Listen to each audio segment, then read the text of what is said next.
बिस्मिल्लाहिर्रहमानिर्रहीम, अस्सलाम वालेकुम। आज हमें ज्वाइन किया है मेहर बानो कुरैशी साहिबा ने। शाह महमूद कुरैशी साहब की बेटी हैं, इनके ख़ानदान पर बहुत मुश्किल वक़्त है और उस मुश्किल वक़्त में इन्होंने जिस तरह से इलेक्शन लड़ा, पूरे ख़ानदान ने कमाल कर दिया और जीतते भी और कहीं हरवाए भी गए। तो इसी हवाले से हम बात करेंगे। ख़ास तौर पर आज जिस तरह की प्रेस कॉन्फ्रेंस हुई है और इंटरनेशनल मीडिया ने उसको कवर किया है, वो एक बहुत बड़ी डेवलपमेंट है। इसके बाद आगे क्या सूरत-ए-हाल है, तहरीक-ए-इंसाफ क्या सोच रही है, किसके साथ अलायंस करने जा रही है, इन सब पर बात करते हैं। मेहर, बहुत शुक्रिया आपके वक़्त का। सबसे पहले ये फरमाइएगा कि आप क्या समझती हैं कि आज की जो प्रेस कॉन्फ्रेंस थी, जिसमें फॉर्म 45 का सारा आपने हवाला दिया और 100 से ज़्यादा शायद लोग थे जिनको हरवाया गया है, वो सब फॉर्म 45 के साथ आए। आपके ख़्याल से इसका कितना इम्पैक्ट होगा? बिस्मिल्लाहिर्रहमानिर्रहीम, अस्सलाम वालेकुम सामा। सबसे पहले तो बहुत शुक्रिया आपने मुझे मदऊ किया और ये एक प्लेटफ़ॉर्म दिया कि जहाँ पर मैं अपना मौक़िफ़ रख सकूँ। देखिए, अगर तो हम सिर्फ़ इल्ज़ाम तराशी कर रहे होते, जैसे कि माज़ी में होती रही है, तो हम इतने ठोस शवाहिद के साथ सामने ना आते। अगर ये सिर्फ़ सियासत के लिए हो रहा होता, तो ये एक सियासी बयानिया ही बन के रह जाता और हम उसको पुश कर सकते थे। मगर हम यहाँ पर एक सियासी बयानिया नहीं बना रहे, हम यहाँ पर जो अवाम का मैंडेट है, उसका दिफ़ा कर रहे हैं। क्योंकि अवाम ने जो हमें वोट दिया है, उसकी जो ज़िम्मेदारी हम पे आयद है, वो भी हमसे यही चाहती है कि हम अपने जो हल्के के वोटर्स हैं, अपने वर्कर्स हैं, हम उनके हक का दिफ़ा करें और हम यही कर रहे हैं। इसी सिलसिले में आज इस्लामाबाद में प्रेस कॉन्फ्रेंस थी। आपने देखा कितने सारे पाकिस्तान तहरीक-ए-इंसाफ के नुमाइंदे वहाँ पर मौजूद थे। सब शवाहिद के साथ बात कर रहे हैं, कोई भी हवा में बात नहीं कर रहा। सबके पास मुकम्मल फॉर्म 45s हैं, क्योंकि हम माज़ी से सीख चुके हैं कि अगर आपने एक इल्ज़ाम लगाना है या अगर आपने ये कहना है कि जो इलेक्शन है वो शफ़ाफ़ नहीं हुआ है, और मैं तो ये नहीं कहूँगी कि इस दफ़ा रिगिंग हुई है, मैं तो कहूँगी कि इस दफ़ा अवाम के मैंडेट पे डाका डला है। तो हम सामने सारे आपके सामने शवाहिद लेकर आए हैं। अब अवाम की अदालत में हमने ये फ़ैसला रख दिया है, पहले भी अवाम की अदालत में गए थे, वहाँ से इलेक्शन में वोट पड़ा, बरी हुए और आज भी अवाम की अदालत में है कि कौन सच बोल रहा है और कौन झूठ। मैं एक तरफ हम देख रहे हैं कि एक तो एलिगेशंस हैं और दूसरी तरफ रोज़ाना हमें खबर मिलती है कोई ना कोई बंदा जाकर नून लीग के साथ मिल रहा है। तो ये जितना डिले हो रहा है इलेक्शन कमीशन की तरफ से या आपके इंतखाबी निशान का, तो ये तो आपके जितने लोग जीत कर आए वो भी कम होते चले जा रहे हैं। ये भी तो आपके लिए एक चैलेंज है। नहीं जी, मेरे ख़्याल में जो मेजॉरिटी है वो नहीं कहीं जाएगी। कुछ लोग हैं शायद दबाव का शिकार हो गए या शायद इक़्तिदार की चमक ही इतनी होती है कभी-कभी कि आप असूलों से अंधे हो जाते हैं। तो मैं नहीं जानती, लोगों की अपनी वजूहात होती हैं, मगर मुझे पूरा यकीन है कि जो मेजॉरिटी है, जो अक्सरियत है, वो जहाँ पर खड़ी है, खड़ी रहेगी क्योंकि हमने बड़ी मुश्किलों के बावजूद ये स्टैंड लिया है। जितने लोग इलेक्शंस में उतरे, उन्होंने बहुत मुश्किलात का सामना किया और उसके बावजूद वो डटे रहे। आपके सामने है मेरे अपने ख़ानदान की पूरी कहानी। मेरे वालिद अभी भी अडयाला जेल में हैं। उन्हें 10 साल की कैद हो चुकी है एक केस में, साइफ़र केस में, और उनके ऊपर 13 मज़ीद मुकदमे चल रहे हैं 9 मई के हवाले से। हालाँकि सब जानते हैं, मेरे वालिद तो ना इस्लामाबाद में थे, ना लाहौर, ना मुल्तान, ना किसी जगह में भी थे। हम 9 मई को हम सब खान अस्पताल में थे क्योंकि मेरी वालदा ज़ेर इलाज थी और उनकी काफ़ी तबीयत ख़राब थी। कहा यह गया था कि जी आपकी जो प्रेस कॉन्फ्रेंस है उसको सिर्फ दिखाना है, सुनवाना नहीं है। लेकिन मीडिया में भी एक रिएक्शन अब आया और सबने मिलकर, ये मैं आपको अंदर की खबर दे रहा हूँ कन्फर्म, कि हुँ। सबने मीडिया ने कहा कि हम एक दफ़ा हिम्मत करते हैं, सब मिलकर दिखा देते हैं, बहुत हो गया। क्योंकि उनको भी व्यूवरशिप तो चाहिए। अब वो इर्रेलेवेंट होते चले जा रहे हैं मेन स्ट्रीम मीडिया के लोग। तो ख़ैर मरीम औरंगज़ेब साहिबा ने बहुत से आर्गुमेंट्स दिए, उसमें उन्होंने ये भी कहा कि जी अगर इतनी धांधली हुई है तो आप मेजॉरिटी में कैसे आ गए हैं जो इंडिपेंडेंट्स हैं? फिर उनको मेजॉरिटी कैसे मिल गई? ये जो अवाम के मैंडेट पे डाका डला है, ऐसे कभी डाका पहले नहीं डला था। और ये हम अब शवाहिद के साथ कह रहे हैं, सबके सामने है। फॉर्म 45 और 47 में कभी पहले इतना खुला तज़ाद हमने देखा ही नहीं। फॉर्म 47 जो है, वो बिल्कुल illegally violation of the law में इश्यू किया गया है। ना कंसोलिडेशन के वक़्त वहाँ पे कैंडिडेट मौजूद, आपने पहले भी इलेक्शंस में देखा है, दोनों कैंडिडेट्स या तीनों सारे कैंडिडेट्स होते हैं, जो हारता है वो शिकस्त तस्लीम करता है, सब वहाँ मौजूद होते हैं।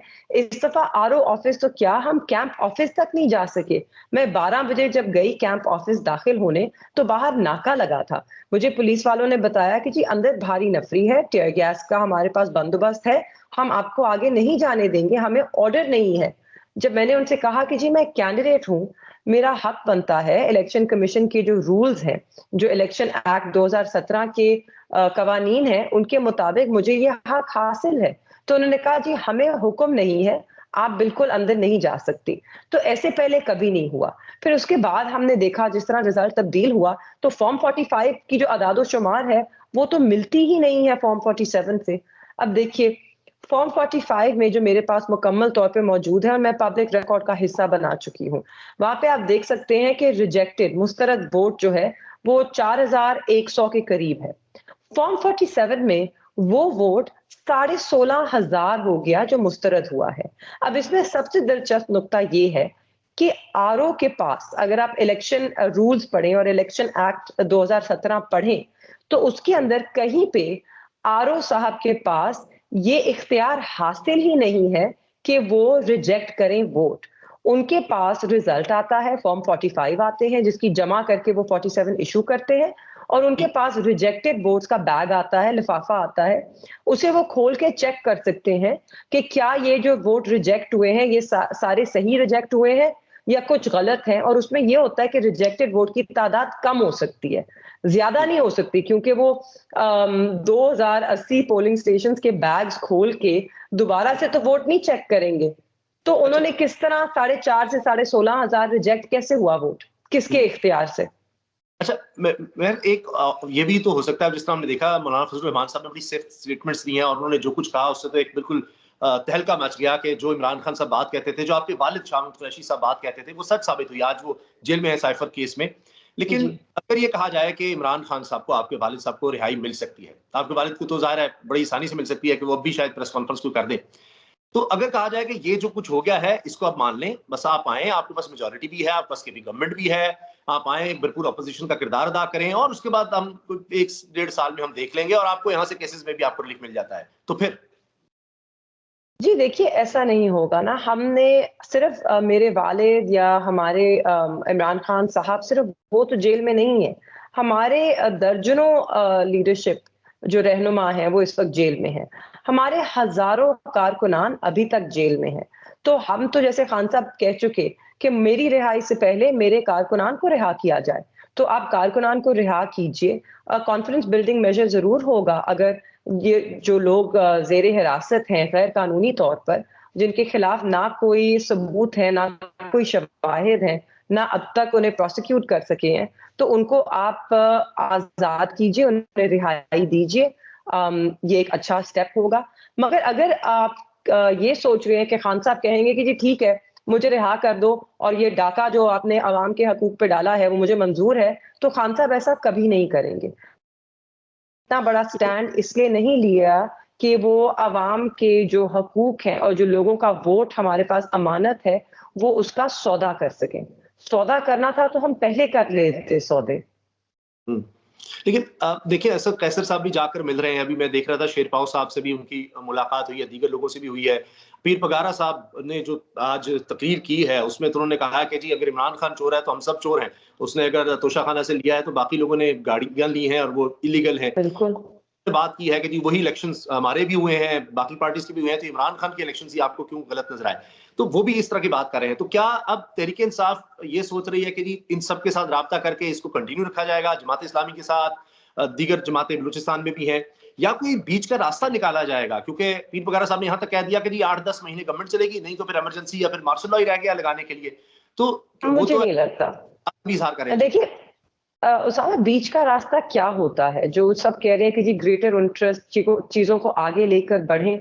देखिए हम 50 साल का ये बीच का रास्ता लेते हुए ही इस दलदल में फँसे हैं।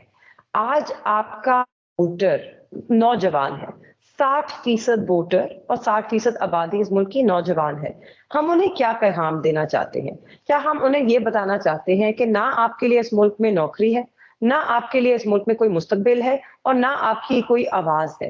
क्या हम उस 60% वोटर और आबादी को नाउम्मीदी की तरफ धकेलना चाहते हैं? क्योंकि देखिए, जो पाकिस्तान को मुश्किलात दरपेश हैं, इनसे हम तभी निकल सकते हैं जब हम अपनी नौजवान पॉपुलेशन को लेकर आगे बढ़ेंगे।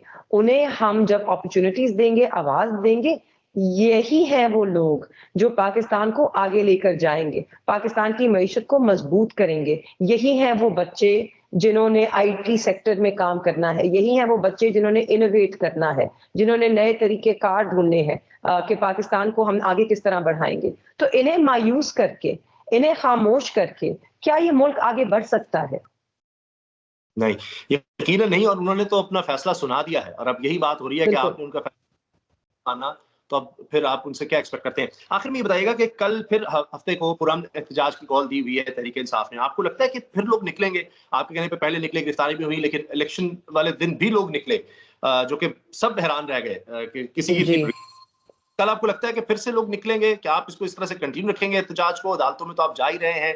नहीं, अ, देखिए मैं हाँ, क्लैरिफ़ाई करना चाहती हूँ, जो एहतजाज है बिल्कुल पुरअमन है। देखिए, हम ना सड़कें बंद करने का कह रहे हैं, ना कोई हम पहिया जाम का का कह रहे हैं, ना शटर डाउन। हम चाहते हैं मुल्क चले, हम चाहते हैं इस मुल्क की मईशत में बेहतरी आए, हम किसी के कारोबार को नुकसान नहीं पहुँचाना चाहते, हम चाहते ही नहीं है पाकिस्तान को नुकसान हो। हमारा मानना है कि जमहूरियत का यूँ गला घोट के आप पाकिस्तान को नुकसान ही पहुँचा रहे हैं, इसीलिए हम उसके खिलाफ आवाज़ उठा रहे हैं और जमहूरियत के लिए लड़ रहे हैं और अवाम के हकूक के लिए लड़ रहे हैं।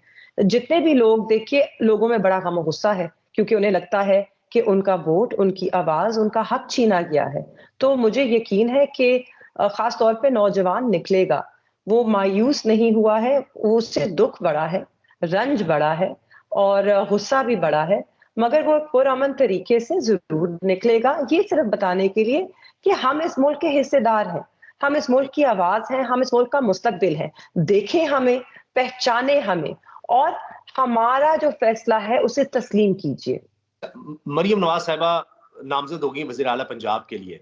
आप मरियम नवाज़ साहिबा को क्या कहेंगी? अगर वो आपको इस वक़्त सुन रही हैं, तो उनके पास रिपोर्ट तो जाती है कौन क्या कह रहा है। तो आप क्या कहती हैं मरियम नवाज़ को? आप समझिए कि इस वक़्त मरियम नवाज़ साहिबा आपके सामने हैं और वो आपको सुन रही हैं, आपका क्या पैगाम है उनके लिए नामज़द वज़ीर आला पंजाब के लिए? मेरा तो उनसे यही पैगाम होगा कि देखिए, अवाम का मैंडेट चोरी करके हुक्मरानी नहीं की जाती, सीना-ज़ोरी की जाती है और आप अवाम पे सीना-ज़ोरी करके उनके दिलों में नहीं बस सकते। अगर तो और वो नौ खुद भी बहुत साल हैं उनके तो अभी सियासी करियर शुरू हुआ है। तो क्या वो इस तरह इब्तिदा करना चाहती हैं कि वो लोगों को अपने से और दूर कर दें? आपको लोगों को, अवाम को, अपने वोटर को एतमाद में लिए बगैर आप ना उनके दिलों में बस सकते हैं, ना आप उन पर हुकूमत कर सकते हैं। आपको लोगों को एतमाद में लेना होगा और लोगों की जो राय है उसे तस्लीम करना होगा। अगर वो इस वक़्त आपको पसंद नहीं करते या उन्होंने आपको वोट नहीं दिया, तो आप अपने गिरेबान में झाँकिए और देखिए कि क्या कोताही है, क्या कमी है। इंशाल्लाह इंतखाब दोबारा भी होंगे। आप उन कमी कोताहियों को दूर कीजिए। नून लीग का जो मेरे ख़्याल में सबसे बड़ी कमज़ोरी रही है पिछले 5 सालों में कि उन्होंने जो आपका अक्सरियत वोट है, जो कि नौजवान का है, उसे कभी संजीदा नहीं लिया। वो उनका मज़ाक उड़ाते रहे, उन्हें पैट्रोनाइज़ करते रहे, उन्हें बुरा-भला कहते रहे, उन्हें बदतमीज़ कहते रहे ये सिर्फ़ गाली-गलौच इन्हें आती है। अगर वो उनकी तरफ प्यार मोहब्बत का हाथ बढ़ा दे, तो शायद पज़ीराई मिलती, जो आज नहीं मिली है। तो ज़बरदस्ती ना कीजिए। जी, बहुत-बहुत शुक्रिया मेहरबान कुरैशी साहिबा, आपने हमें वक़्त दिया। Thank you so much, so kind of you.